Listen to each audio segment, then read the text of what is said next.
প্রতি বছরের মতো এবার অনুষ্ঠিত হলো শাস্ত্রীয় সঙ্গীতের অন্যতম বড় আয়োজন বাংলা খেয়াল উৎসব।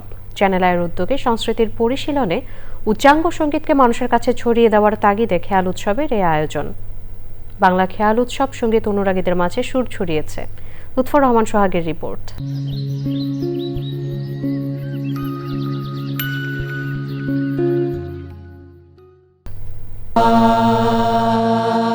উচ্চাঙ্গ সঙ্গীতের শক্তি সবার কাছে পৌঁছে দিতে চ্যানেল আই স্টুডিওতে বাংলা খেয়াল উৎসব।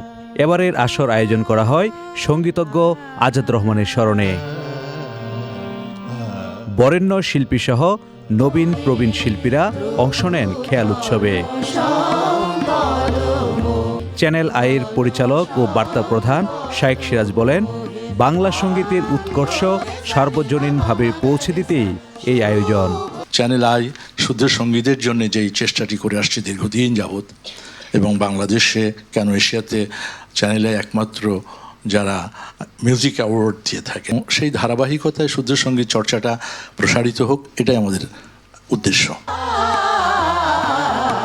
আরও বড় পরিসরে খেয়াল উৎসব আয়োজনের স্বপ্ন দেখেন সঙ্গীত পিপাসুরা।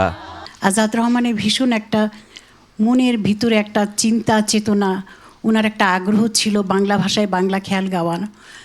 এই প্রতিষ্ঠানটি আমাদের চ্যানেল আই যেভাবে আমাদের সহযোগিতা করছে, প্রতি বছর শিল্পীরা সবাই সহযোগিতা করছে। আমি অত্যন্ত আনন্দিত যে আজকে এই অনুষ্ঠানটা আমরা করতে পারছি। খেয়াল অঙ্গের গান অনেক কালের, অনেক আগের, কিন্তু বাংলা কথাটি, এই বাংলা ভাষায় কথা বলার যে স্বাধীন চিত্তে বলা, সেটি এই ক্লাসিক্যাল সঙ্গীতে, এই খেয়াল অঙ্গেই আমরা পরিবেশন করতে পারি বাংলাদেশে। সবাইকে ধন্যবাদ, এবং তার আগে আবারও বলতে চাই, চ্যানেল আইয়ের এই আয়োজনকে সবাই সাধুবাদ জানাই। বাংলা খেয়াল উৎসবটি সম্প্রচার করা হয়েছে চ্যানেল আইয়ের পর্দায়। লুৎফর রহমান সোহাগ, চ্যানেল আই, ঢাকা।